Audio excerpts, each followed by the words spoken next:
Hey fight fans, this is Ted Check. Just got finished watching The Ultimate Fighter, Team Rousey versus Team Tate, so here's my recap. This week we had Jessica Rakoczy, who fights for Team Rousey, versus the Happy Warrior, Roxanne Modafferi, who fights for Team Tate. Now, before we got into all that, we had this revelation that Jessica is injured. She's got something wrong with one of her shoulders. She's I guess a world champion boxer. Before she got into MMA, she was. But anyway, she's got a nagging injury. And so Ronda is, yet again, not surprised that Miesha Tate picked her to fight one of Miesha Tate's fighters. But it's like, everybody's there, so they're going to have to fight eventually. I mean, what do you expect Miesha Tate to do? I mean, come on.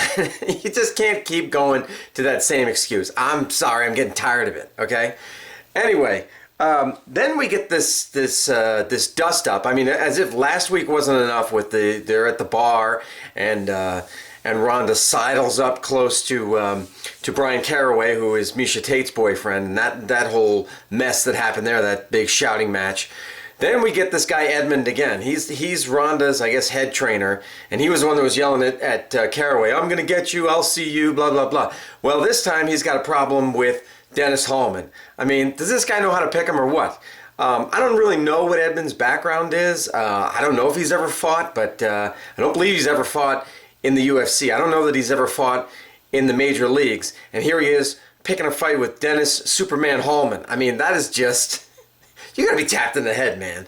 I mean, Hallman's like, yeah, let's go right now, man. Let's go right. You give me a dirty look, you got a problem with me? Let's go. We'll go in here right now. And then Ronda has to get in the middle of it, and I'm kind of, I gotta tell you, I know you can tell, I'm kind of getting sick of it. I'm kind of getting sick of Ronda. I gotta say, and I used to love the girl, but I'm kind of getting sick of her. Then we get, we get Team Tate, guys and girls training together. And that's good because that brings up the girls' game, and it just increases camaraderie. I think that's great. I'm glad they did that for Team Tate. Not sure if they're doing that for Team Rousey, but anyway. So then we get a little bit more into the lives of Roxanne Modafferi and Jessica Rakoczy. Jessica talks about her young son, and she also talks about her abusive stepfather and her mother's death. Roxanne Modafferi talks about how she teaches English in Japan, and then we see her tutoring Shayna Baszler. The two of them fought something like 8 years ago or something. But they're pretty tight, so that's really awesome. And Roxanne, like I said, she's known as the Happy Warrior. She always is. She's always got a positive attitude, always got a smile on her face, and that's really great to see. That type of character, or that type of person in the sport. When we get to the fight, I gave the first round to Roxanne Modafferi. She had a couple of takedowns in there. She had a lot of she had a lot of submission attempts, and she pushed the pace. She went after Rakoczy. Second round, on the other hand, was a different story. Rakoczy got her rhythm. She got her boxing going, and she was able to pull out of submissions without any trouble. She kept her distance, and then she really just laid a whooping on Roxanne Modafferi. I mean, a couple of times Roxanne's laying with her back on the canvas, and Rakoczy just comes, poof, just hits her, just tags her. She wasn't even defending herself. So finally, the ref had to step in. It was TKO, ref stoppage. Before that, though, the ref did warn Rakoczy that he was going to take a point away if she grabbed the fence again. She had grabbed it 3 times apparently. And so that was a little bit tense there, but yeah. So it was a great win for Team Rousey, and Jessica Rakoczy moves on, I guess, to the next round, and now Ronda Rousey's team has the first pick. They can pick the fight, so they do, and it is they pick David Grant, their fighter, versus Team Tate's Louis Fisette.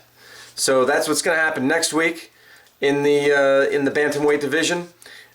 David Grant versus Louis Fisette. Let's see what that brings. And it was very touching to see at the end. I'll go back to the end of the fight. Roxanne got very emotional. She was crying, and she asked for Jessica. She's still laying on the ground on the canvas. She asked for Rakoczy to come over. The two of them hugged. Then when she got out of the cage, Shayna Baszler met her. They hugged, and Baszler kind of walked her out to the dressing room. So it was very touching and nice to see that, really. That level of camaraderie between teammates, between fighters, because it is when you think about it, it is a very solitary sport, MMA. I mean, sure, you have your team, and you have your trainers and all that stuff, but once you get in the cage, that's it. That's it. It's just you and the other person. So it can be, I would imagine, a very solitary type of sport. But it's so great to see that camaraderie there among fighters. So let me know what you thought of the episode. Leave your comments down below. Subscribe down below. That's it. Take care. See you next time.